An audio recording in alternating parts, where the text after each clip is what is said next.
Welcome to Real Estate Coaching Radio, starring award-winning real estate coaches and #1 international best-selling authors, Tim and Julie Harris. This is the #1 daily radio show for realtors looking for a no BS, authentic, real-time coaching experience. What's really working in today's market, how to generate more leads, make more money, and have more time for what you love in your life. And now your hosts, Tim and Julie Harris. Welcome back. Today's podcast is Dominate Your Mindset, Stop Reacting, Start Acting. So this podcast was motivated again by a lot of the questions and comments we get from coaching clients. And we're really going to be focusing in specifically on what you can be doing now to ultimately get in control of your mindset and move forward despite all the mental, emotional, in some cases, financial headwinds. That's right. So agents, listeners, are you sometimes feeling frustrated, out of control, or even confused? That's normal during times of change, and as you know, the real estate industry is going through a huge time of change right now. But how can you gain confidence and get back into control? Well, as Tim said, we've been discussing this topic, and we came across a concept that will help you get out of panic mode and into action. That term is called high agency. No, not buyer's agency, seller's agency, dual agency, or sub-agency. This is totally different. It's a mindset and a lifestyle that will lead you to success and escape despair. What is this term high agency? What does it actually mean? Well, it originates from discussions in philosophy and psychology. It describes a person's ability to act independently and to make their own free choices. The term describes individuals who perceive themselves as having control over their circumstances rather than being passive participants. High agency is about recognizing one's power to influence their own outcomes, taking responsibility for one's actions, and actively working to shape their environment rather than simply reacting to it. So one of the first times I listened to this, the example was two people are marooned on an island. They shipwreck, whatever, and they come across some wood. One person decides to split up the wood and spell out the word help on the beach and wait. The other person decides to take the wood and create a boat and get the heck out of there. That person has high agency. Does that make sense? Yeah, it does. But the smart move would have been to do both. But yeah. Probably, yeah. Make a smaller help sign. Okay, so high agency is about recognizing the power to influence your outcome, taking responsibility for your actions, and working to shape your environment. How can you make this practical, tactical, and profitable in your personal and business life? Now, this circles back around to a theme that those of you who have been listening to Julie and I for years, and we have over 5,000 past podcasts. I know a lot of you have been listening to us for all of those podcasts. This always circles back to ultimately taking responsibility for everything in your life, even the things that I think everyone would argue are not necessarily your fault. And I'll give you an example. And I use this as an example too because it's interesting and all of us have similar experiences. Hey, drive around Puerto Rico for a day and you'll have this experience. All right, let's say we live in Puerto Rico, new listeners. All right, so you pull into a parking lot and you park, by yourself in the middle of nowhere. There's nobody around. There's no carts around. There's nothing. There's no reason at all that this won't be a very safe and sound place for you to park. Now, you go in the grocery store and you do what you're going to do, and you come back, and sure enough, somehow somebody has hit you. And it's clearly their fault. They're sitting there, probably still on their phone, right? Because that's the reason they hit you in the first place. But your car now has been molested by this driver who wasn't paying any attention. And of course you feel like a victim. Your car feels like a victim, right? You went out of the way to make it so that you wouldn't have any sort of, incidents in this parking lot. And yet somehow the incidents found you. And so you're feeling like a victim. You're feeling, oh my gosh, this person did something to me. Somehow the stars aren't aligned to me. And all these negative thoughts start essentially circulating in your body and your mind. And the next thing you know, you're experiencing adult downward spiral, right? You're experiencing a lot of, continuation of these negative thoughts. That is something that happens to a lot of us. And I'll tell you, in a market like this, those types of thoughts, if you allow them to run wild in your mind, they're going to last decades, if not the rest of your life, where you're going to start feeling like a victim, for example, using my example. Now, here would be the high agency way of looking what happened to you in that parking lot. It would have been as follows. And I realize this is kind of an extreme example, but it does make the point. Okay, you chose to go to that grocery store parking lot when you chose to go there. You chose to park where you chose to park. You chose to, all the decisions that led up to you actually leaving your car there at that very moment, even though you didn't design a situation where someone was going to hit you, you are part of the actual output because you put yourself there. You put your car there. You guys get it? That is an extreme example of always taking responsibility for things. We love to take responsibility when things happen on the positive side, but we don't ever take responsibility when things happen on the negative side. Like, our 10-year-old daughter, it's never her fault, right? Ever, for any reason. Ever. It's never her fault. It's always somebody else or something's fault. Or like if she trips over something, she'll blame the branch, right? Her latest thing is when I play badminton with her and she misses, she beats on the birdie with the racket. It's the birdie's fault. And then if that doesn't correct on the next round, she'll switch rackets with me because she thinks it's the color of the racket. Yeah, of course. Well, so some of you are still operating like a 10-year-old when it comes to taking responsibility. So this is all about ultimate responsibility, and that's what this high agency conversation is all about. And Julie, she and I have been listening. We listen to podcasts. I don't think we listen to anything else other than podcasts. We certainly don't watch the news. No. Someone came up to me the other day and asked me about, did you hear what so-and-so said or so-and-so? And I'm like, nope. And don't tell me. I don't care. Yep. It doesn't matter. That's right. So because we don't want any of that, that stuff is all perverse. It's all designed to essentially control you emotionally. All the political stuff that's happening, unplug from all that. That's another sign that, by the way, you're high agency because you don't need the world telling you how to think and feel. So here are Julie's points. All right. So point number 1, we're talking about high agency individuals. They have a strong sense of control over their life. What does that mean? High agency refers to a person's ability to make independent choices and take actions that influence their own life circumstances. Individuals with high agency feel that they have control over their environment and the outcomes of their decisions. They believe their actions directly impact their success or their failure, to Tim's story about the parking lot, leading them to take more responsibility for their choices. They have a mantra like, if it's meant to be, it's up to me.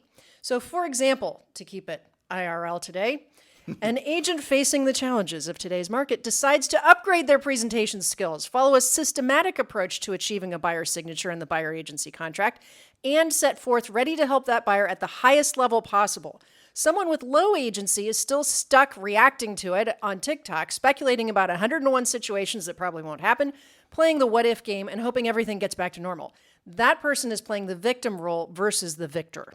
Julie, you and I were listening to a podcast about this yesterday, and I don't know if you put this in your notes, but one of the presenters on this topic said, immigrant mindset. Always have the immigrant mindset. And I thought that was really profound. What do you mean by that? Well, so a high agency person, if they find themselves not being in let's say they're born into an environment that, we'll just use the real traditional immigrant mindset, right? A lot of my family, they came from Ireland. They came from Ireland during, the Irish potato famine, and they essentially moved from it. Even though that was where they're from, all their family was there, everything was familiar. They were not satisfied with the plight that essentially their environment had created for them, and they had really no reason to believe, or they had every reason to believe, that if they were to essentially take themselves, away from Ireland in that case, and then drop themselves into America, even though they had absolutely no connections there, that their future was going to be brighter than it otherwise would have been. That is high agency. That is essentially the immigrant mindset, is your willingness to move away from what's familiar and move to a totally different environment. How many of you listening have actually done that? Now, if you move from one particular neighborhood in your city to another, that is high agency, especially if you're moving to an area of the city where you have no connections. But it's completely different than if you move from one country to the other. You guys get the difference? Someone who's willing to pull up stakes and actually move away from where they're from multiple times in a lifetime, that is somebody with very high agency. They are taking complete responsibility for improving their conditions. They're not waiting for the conditions to improve. They're going to make their conditions improve. That's their lifestyle, the quality of life, how they're treated by the local government, all those types of things. Getting up and moving is very high agency. Very well said. And I think all of us listening can think of people, and maybe it's you. If it's you, go you. You're high agency. Well, Julie and I are credited for saying this, and I don't remember when we said it, but when the going gets tough, the tough get going. Mm-hmm. Okay, that's the way all of us have been trained. Now, here's the real way of actually thinking about it if you're high agency. When the going gets tough, the smart leave. And I know that, when the first time Julie and I were working on that thought, it was years ago, but it's so true. when the going gets tough, the smart get going. So let's say, for example, you're a farmer, and let's say you're, remember that movie Interstellar? Yes. Right, where everything turned into a big dust bowl. Now imagine if his mindset would have been, well, when the going gets tough, the tough get going. I'm going to make this horrible environment that will not allow me to grow any sort of, crops. I'm going to somehow make this work. The tough get going after all. Whereas what he did was when the going gets tough, the smart leave. He went to freaking whatever planet it was. Remember? Right. I mean, looking for essentially a way to essentially save Earth. You guys remember the movie. If you've not seen Interstellar, It is good. it's awesome. And who was the main character? Oh, I know you're going to ask me that. I can't remember now. Guy from Austin. Oh, was it Matthew McConaughey? Matthew McConaughey, yeah. Great movie. Definitely want to watch that. Weird. Probably have to watch it 3 or 4 times. The best movie ever to watch on a long plane flight, FYI. But in any event, that's high agency. So if you're finding yourself in an environment, and it could be a professional environment, it could be, this concept works to everything. If, for example, you're doing something right now to lead generate, and you've been doing it for a long period of time, and maybe 5 years ago it worked, but now it's not working, you need to be high agency and say, okay, the idea worked in the past. It just doesn't work now. I need to take responsibility for that, and I need to move on. I need to get better. And some of you, I'll tell you, with the conversation I'm having a lot lately, is with people with teams, people with brokerages, who are basically tired of all of that. And they're feeling bad, beaten up, embarrassed almost, because their businesses are essentially failing. And I explained to them the history of all of it with, teams started out in the 90s, and over time, this is what happened to teams and brokerages. Profit margins have shrunk. What I'm doing is I'm telling them that when they started their team or their brokerage, they were operating as a high agency. They were using, at the time, especially if it was 10 years or greater, where they started their team or their brokerage. Back then, those were great business models, but now not so great. And so you've got to adapt. And a high agency person is going to say, okay, I accept the fact that what I'm doing now does not work like it did before. Now I need to make a change. And that's the reason that so many agents are joining eXp Realty. These are the conversations. This is my direct connection with actually what's going on in the community of, teams and brokerages. Is all these calls I have, all these Zooms I have with folks that are looking to upgrade their brokerage experience or upgrade their, even if you're just an individual agent, moving over to eXp Realty makes sense. I'd love to have that conversation with you. And there's 2 ways you can go about moving forward with that. If you're just getting ready to get started thinking about eXp, just text the word EXP to 47372.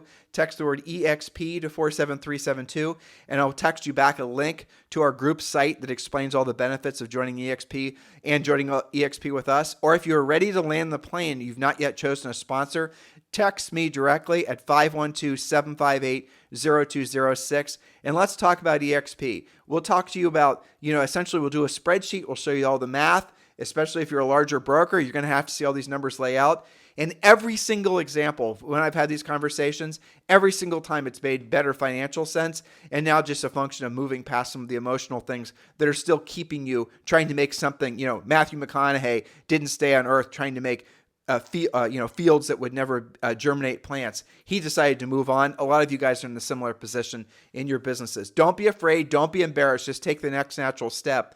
Text me directly at 512-758-0206.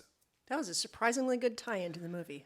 Yeah. That was really good. Well, it's because it's been on my list of movies to rewatch. Yes, I think I'll do that with you. Okay, so we're talking about high agency. The second point is that they have proactive decision-making as part of them. What does that mean? People with high agency are proactive in their decision-making. They actively seek out opportunities, anticipate challenges, and take the initiative to shape their future.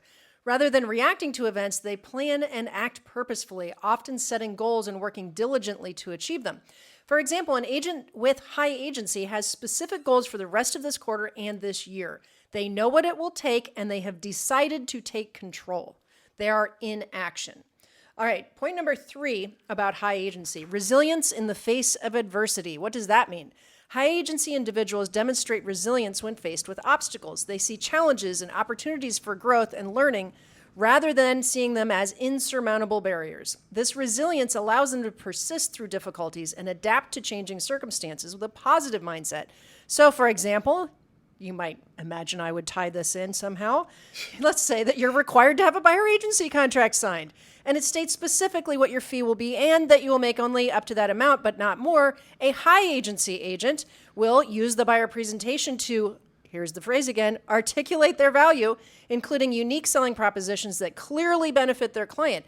As a result, they have a signed agreement at the end of the presentation, and that demonstrates resilience and implementation of a system to overcome the new challenges of the market, versus taking the lazy route and texting over the agreement in a link, hoping the buyer won't read it and just send it back. That's somebody with low agency. Well, and we've been talking a lot about buyer stuff on this podcast lately because that's been the topic du jour. It's really the most important thing that we need to help you guys through right now. What we're doing with our new ethical real estate professional designation is we're taking that conversation to a whole different level. You're going to have a turnkey buyer agent system business, and it's going to essentially be crowned by the fact that you are a designee of the ethical real estate professional designation. You're going to want to learn more about this. The new program is going to include the presentation. It's going to include all the contracts. It's going to include scripts. It's going to include objection handlers. Everything is going to be done for you. It's taking a hell of a lot longer than I was hoping it would take. But frankly, we just keep on thinking of ways to make it better and better. We want to have it so that when you are becoming a new member of the ethical real estate professional designation, literally everything is there for you. So when Julie and I are talking about this and thinking about this and sharing this concept with other people, they might come up with an idea or a little twist on something we're already doing, and we think, well, that'll make it better. So we're going to get this product about 95%, done is better than perfect, but we are going to get it done, and it is going to be released, I'm thinking, within the next 2 weeks. It might unfortunately take a month. One of the upgrades that we thought of the other day was essentially creating turnkey websites for all of you. So there's going to be an ethical real estate professional main website where consumers can learn about ethical real estate professional. But then we had the idea, why don't we make it so that all of you can have your own personalized sites?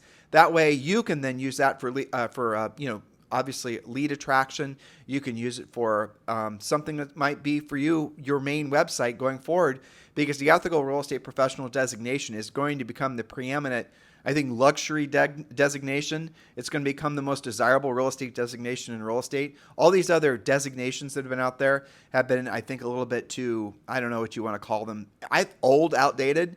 And the ethical real estate professional designation is showing that you are committed to a higher level of service than maybe our industry has been willing to truly embrace. And you'll be taking the pledge. You'll be learning about all this. But in any event, you want to get on the list to be invited to become one of the 100 founding members. Text the word buyer, B-U-Y-E-R, to 47372. Text the word buyer, B-U-Y-E-R, to 47372. What we are concerned about are all the agents out there that are not yet facing the confusion from their buyers not wanting to sign exclusive buyer agency contracts. And here's really the bottom line. You are going to be competing for buyers, just like you've had to compete with listings. So some of you have been able to take listings from your centers of influence and past clients, and there has been a lot of competition. Well, there's going to be competition for every single buyer now going forward, where you're going to have to show your value. You're going to have to explain to them why they would want to work exclusively with you, but you're going to have to earn the right to get that signature on the exclusive contract. How many of you out there listening to us right now, and there's thousands of you, have any clue how to do that? Well, guess what? You don't have to figure out how to do it. We've done it for you. So text the word buyer, B-U-Y-E-R, to 47372. You'll be on the list, and when the program is ready to go live, you'll receive a text. You can then attend probably a webinar where we're going to invite all of you to attend, and the first 100 agents that join are the first 100 agents that are founding members. And then we'll probably close the doors to the program and open it again in 45 or 60 days. This is a real coaching program. Julie and I are going to be coaching these, the ethical real estate professional buyer agent designationees ourselves. There's going to be a weekly coaching call. So make sure you put your name on the list, B-U-Y-E-R, to 47372. Do that right away. It's easy to do on your phone as you're listening to me. Just go to SMS. Text the word buyer, B-U-Y-E-R, to 47372. Then it'll text you back, and you have to say yes, and then you're off to the races. Julie? All right, our final point today, talking about high agency individuals, empowerment and autonomy. What does that mean? High agency is closely linked to feelings of empowerment and autonomy. Individuals with high agency feel empowered to make decisions that align with their values and their goals, and they resist external pressures that might divert them from their path. They have a clear sense of their own values, and they act in ways that are consistent with those principles. They follow the focus mantra, that's the word F-O-C-U-S, that stands for follow one course until successful. They are not reliant on Facebook and TikTok coaching by confused and non-transactional agents. They resist outside influences, predominantly negative influences. They're in control and they feel empowered due to their commitment to their goals, implementation of new practices, and willingness to do what it takes to succeed. So what we did not include in the notes today are I think a lot of the woo-woo stuff that's often associated with this topic, because we don't do woo-woo on this podcast. But the other thing that we avoided are, some people started to get into the classifications. Well, a certain percent of the population are high agency versus low agency. It's been our experience, Julie, we didn't talk about this, but I'll just share it's been my experience that every single person out there has the capacity to be high agency. Yes. They just have to be surrounded by other people that are also high agency. And really all high agency is just a slight twist on somebody who's, like I was giving you guys the example earlier, someone who's going to take ultimate responsibility. There was a Jock Willington, who was a Navy SEAL. Anyway, I forget the book he wrote, but the essence of it is exactly what we just said. Take responsibility for everything, not just the good things, but the bad things that happen to you as well. And by essentially wearing that, that's who you are, you all automatically become more high agency. And the second, and this is the reason that, number one reason all of you guys should be media free.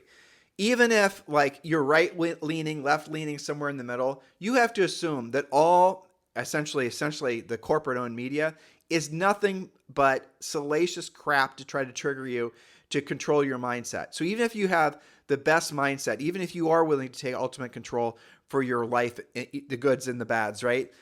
If you're starting to fill your mind with all of this divisive garbage that's designed intentionally to make you react emotionally and feel out of control, you're not high agency anymore. You are absolutely going to start being dependent on other people to tell you how to feel. Oh, is it a good day or a bad day? I better check Facebook. Right. Is the market going this way or that way? If you are totally plugged in to what the Borg is trying to get you to think, or if you've not, what is it, red pilled or blue pilled? I always get those confused. I can't remember which one is good for you. The best way for you to take the pill and wake up, which I think it was blue pill. I think so. Yeah. The best way for you to blue pill yourself is to unplug from media. Literally go media free. That will do it. And it's really, it's like you'll go through withdrawal. So a lot of you have done this over the years, and you always send us messages saying it's some of the most important things we ever taught you guys to do. So for those of you who haven't heard this before, here's the process. It's going to be more painful than you think to go media free. And some of you're addicted to negative Facebook groups. You're addicted to all kinds of things.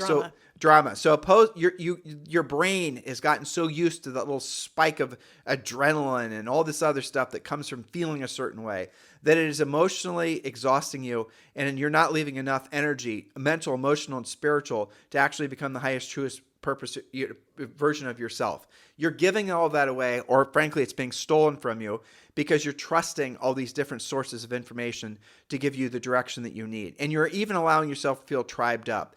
Unplug from all that crap. And the only way to do it, guys, is just to go cold turkey. Literally, no Facebook groups, nothing. No newspapers, certainly no cable news, and maybe even some of the podcasts you listen to.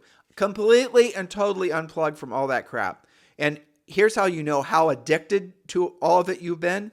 Notice for the first day how you start to get, twittery. How I didn't mean that twittery. Well, there you go. Twitter's another one, or X, right? But notice how you start to get fidgety. Notice how you start looking at your phone. Notice how addicted you are to grabbing your phone and, waking it up to see if you missed a message. Notice how you have given over your ability to think and act clearly to what? Who it is? Who's on the other side of that curtain that's controlling your emotional state and controlling your time on this planet? Why have you given that entity or those entities? Why have you given them that power? Because you've allowed yourself to become low agency. That's why. So go cold turkey. And that the first step of going cold turkey, like if you tried to give up any kind of things you're addicted to, you're going to go through withdrawal. You're going to have high levels of anxiety, like somehow you're missing something. You're not missing anything. And I'm here to tell you that if you were missing something, other people are going to tell you about it. So, because people, the favorite saying or favorite thing everyone likes to say is, have you heard? So if there's anything actually important that's happening in the news, you're going to hear the, have you heard? That's how Julie and I learn the news. So, and then maybe we'll look it up online to see if it's something that matters. But for the most part, most people are being, like, for example, I hear sometimes about, without getting political, I hear things like, about transgender sports, or whether you're one side or the other, whatever it is. And then I stopped to think, like, okay, so there was if there was was it boxing or something? Mm-hmm. There's some The Olympic thing, right? Well, this is other than the Olympics. There was I'm probably putting these memories because I don't really pay that close of attention. But some girl was almost killed. Yeah. In a boxing match, I think it was, and the other boxer was a trans. I don't think it was the Olympics, right?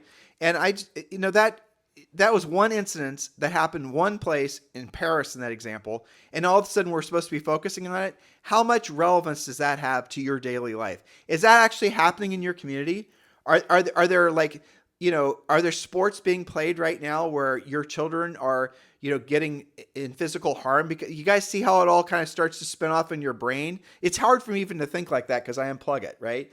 But if you are someone that's leaning against transgender sports, for example, and you're listening to things, conservative, let's say very right-leaning media, they're going to feed you all of those things that cause you to react emotionally. But if you were to actually break it down and ask yourself, well, really, how relevant is this to me? Why do I feel the way I feel? Okay, I don't think it's right. Okay, I get it. But does this really affect you directly? Is this really happening in your community? Okay, even more so. The news report that you're hearing, that you're getting emotionally triggered by, was some rural town in Maine with a total population of 42 people and 12 kids, right? And so you start to really peel back the layers of the onion on some of these things that are happening on the most conservative and the liberal side, and you start to realize everything out there is seemingly designed to evoke a negative emotional reaction. And I have news for you guys. It's always been like that. I got a great example for you, okay? People love to say, oh, the big corporations are eating up all of the houses in America, and nobody's going to have anybody. First-time buyers are screwed because now it's, what did they say, BlackRock and the other one own everything. They own everything. You'll never have a chance. And so, doing a little bit of research, because that happens to be a talking point that comes up in conversation, it turns out that the total amount of the housing market that those big evil corporations own is like somewhere between 1% and 2%. Okay, so it's not everything. But I helped you. So Julie's talking about some research that she and I did for an upcoming podcast. All right, so I actually had to research that even more. Yep. Because it didn't make sense to me that big multifamilies weren't owned by big corporations. Mm-hmm. And sure enough, big corporations own most of the big multifamilies. Yes. But the bullshit that's coming out in the media right now, it's coming out from both sides because it's a political year, is we've got to stop the big corporations from buying up all the single family houses. Bobby Kennedy was actually saying the reason that home prices are unsustainable and too high is because corporations like BlackRock are buying all these houses. And I heard it coming out from both sides of the aisle, right? Well, I did some research, and Julie and I, we researched all this together. And it turns out, of the single-family homes in America, do this yourself, of the single-family homes in America, less than 1% are owned by corporations that own more than 100 homes. So I put some filters on it. I want you to listen to what I say. Julie and I own dozens of single-family homes, but we own fewer than 100 single-family homes. And I figured if there's, I wanted to put a threshold someplace, right? So I wanted to know, essentially how many corporations in America, what percent of all the single family homes are owned by corporations that own more than 100 homes. Seems like a good filter, right? And it was less than 1%. Isn't that insane? And yet if you were to listen to the news, people that we're supposed to be trusting, you would think that every house around you is somehow magically being bought by some, faceless, soulless corporation that's designed to run you out and ruin the American dream. And look how twisted that is, because there is a tiny morsel of truth. Big corporations do own rental property, but they own big multifamily units. Okay, so that's the truthiness of it that was spun into, they're eating up all of the single family homes. That's the untruth part of it, which means that that contributes to home lack of affordability and availability and inventory and all the rest. So that's how you can get very entangled in this stuff. And all you have to do is read it or hear it once, and then you repeat it at some party, and then that person says, oh, well, this is why, the housing market is having all these problems is because of these big evil corporations. It's just so insidious. And I'm sorry that sometimes we all have to research this stuff. That's why you have us in this podcast, because we try to translate that. What made me thought of that was our upcoming, I think we're doing that podcast on Friday about comparing and contrasting some of the housing things that could happen. I saved that up for Friday because there was so much research involved in that. But I think we got on this topic because of trying to get you guys as media-free as possible. Well, it all goes back to basically taking control of what you think. And if you want to control what you think, you have to control who you're allowing to influence what you think. Otherwise, what you think isn't what you think. What you think is what they want you to think.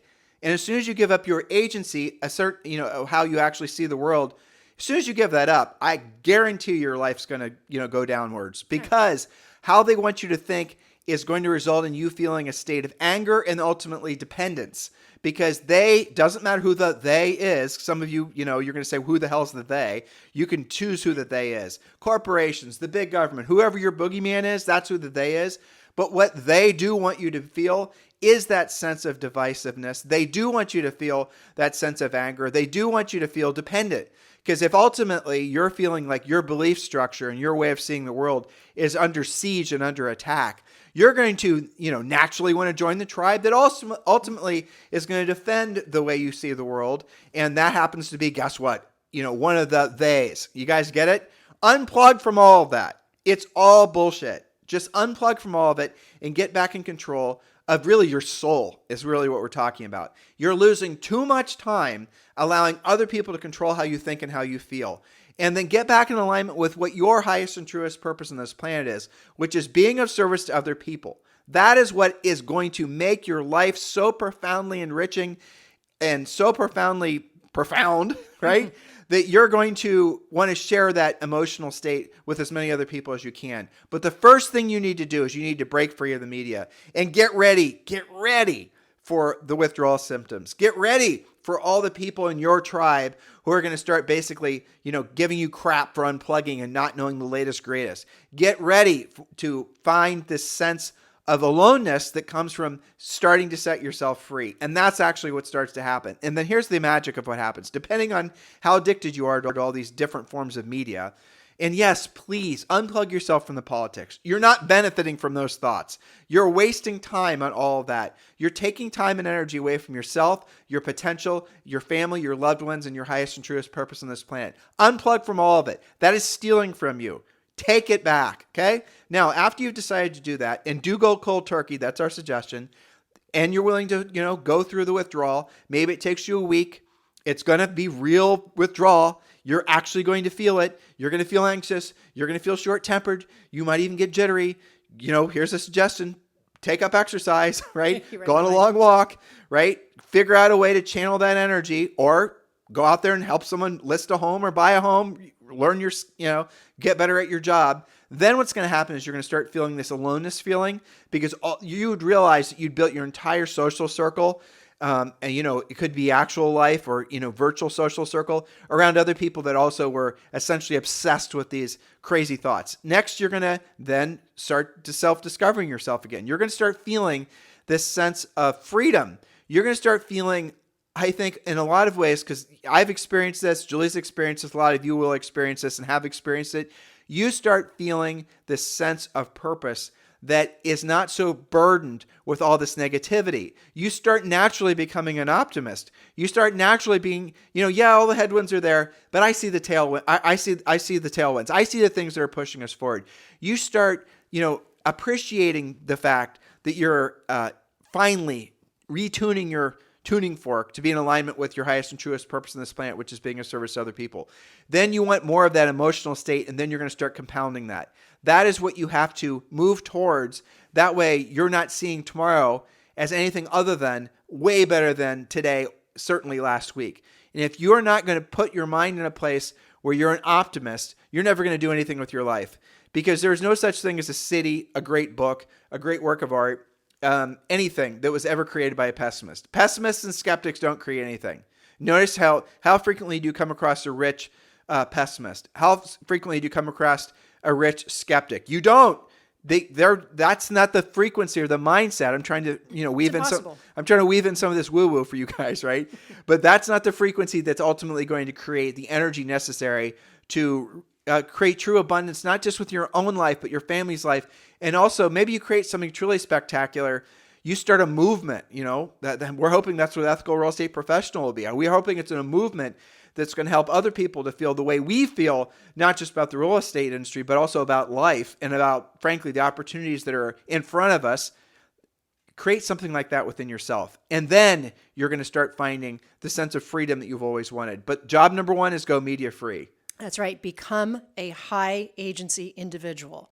Get away from being a low agency person. All of you have it within you. Some of you are already operating at a pretty high agency level, and those of you are probably the ones that are transacting with a little bit better ease than the rest of the agents that are, stuck in the bad mindset. So that's why we dedicated today's podcast to showing you some of those things you can work on. You want to work on something, work on becoming higher agency, work on your business, and take control. Remember, follow one course until successful, but make sure it's your course that you're following. That's right. Your homework for today's podcast, if you've not yet done so, join Premier Coaching.